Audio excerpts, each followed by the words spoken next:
Strange stuff, this history. It's everywhere we go, all around us. But with the exception of a few show-off pieces, it keeps itself to itself, whilst we rush past, intent on what is happening today or might happen tomorrow. But if you turn over the right stone, it gushes out in an almost unstoppable stream. And so it was with this project.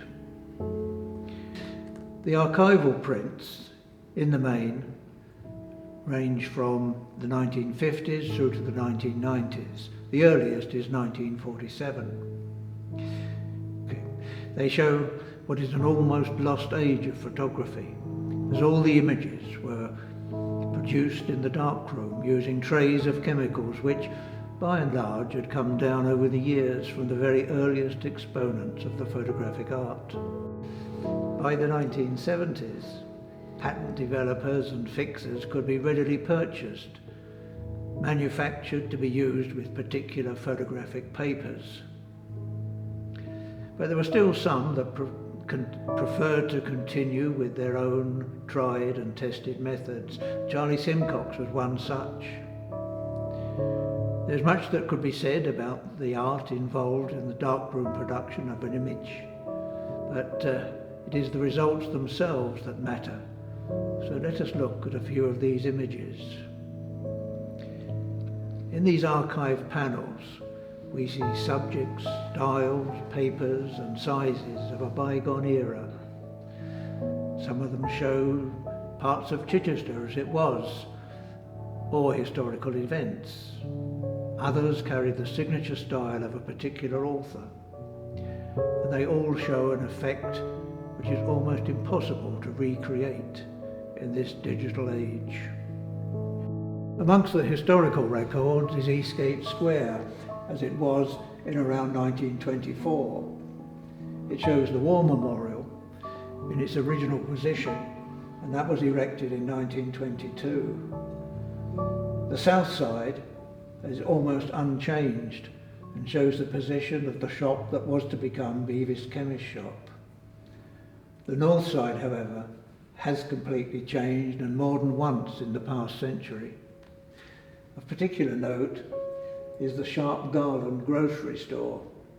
At one time that was the grocery shop in Chichester, and several members of the family were members of the original Photographic Society. The scene showing Woolworths in North Street is thought to date from December 1938, just before Charles Howard and Son, situated between Woolworths and Bastow, sold his shop to Woolworths and moved to Eastgate Square. My favourite, both as a record and an image, is this one of Tower Street. It was taken by Charlie Simcox, as it was in the winter of 1953.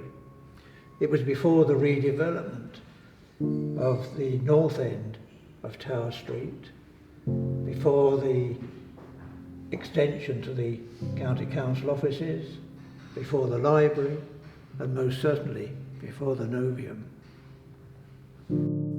Of a more intimate nature are the images of Ronnie and Maisie Allen. These were taken on the day the Emporium closed.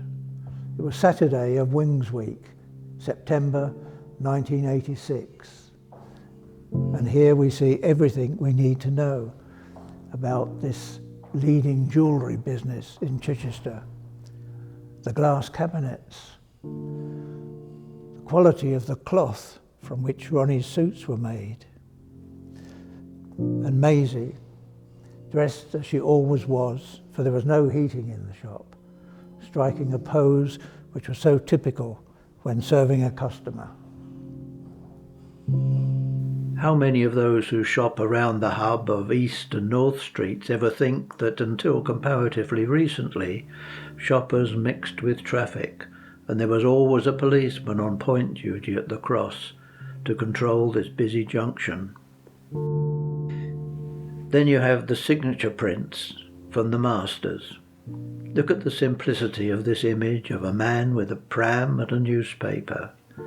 A classic Charlie Simcox, and impossible to reproduce today. There would be too many bright clothes, too much traffic, no offer of a classic silhouette, and above all, the softness of the contre-jour lighting. Stand here long enough, and the dampness of the early morning mist creeps over you. The early morning truck repeats this formula.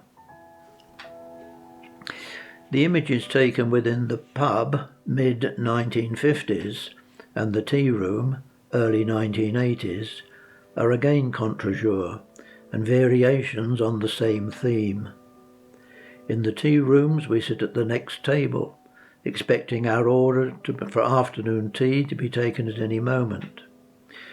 There is no barrier between us and the couple in the window, and we become part of the scene.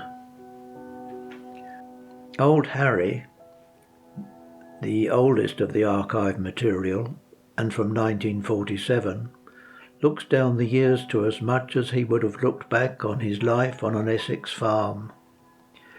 As with most of us, there is some fondness and some regret. We are drawn into his world and he into ours. We, so long after, have become another part of his memory as he is in ours.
Charlie Rowe started his photography in the early 1960s and learnt much from Simcox.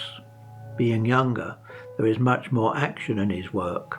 Everyone is doing something, acting a scene thought up by Charlie, or a record in the loosest sense of something happening. Look at the two maids gossiping. The two images of the hunt, and the chap in the tin bath.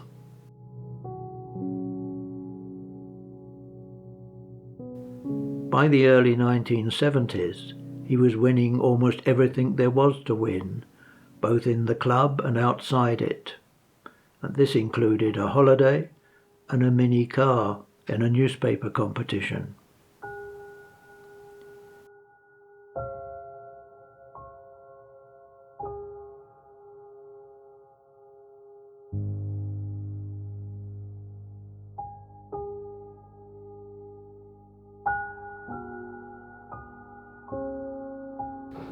The third Charlie, and the oldest, was Charlie Sayers.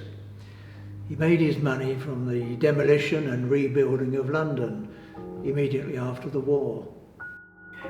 He retired to Felpham and was known amongst the club members as Baron von Hasselblad, after the camera he used. He was most interested in portraiture. These are just two of his portraits. It is a genre which has changed much over the last 40 years, but there is no doubting the quality of his work. Perhaps the most famous of his images is not a portrait, but one of a carriage overturning. Charlie Rowe was with him, and they were watching a carriage driving event at Virginia Water. In an instant this particular carriage took too sharp a turn and tipped over.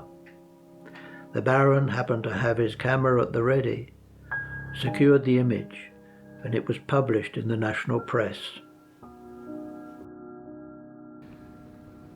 Every picture does tell a story, and we know there are so many more out there, under beds in spare rooms, or lying forgotten in bags or boxes in lofts, under stone hot water bottles, broken tennis rackets and fancy wire fire screens.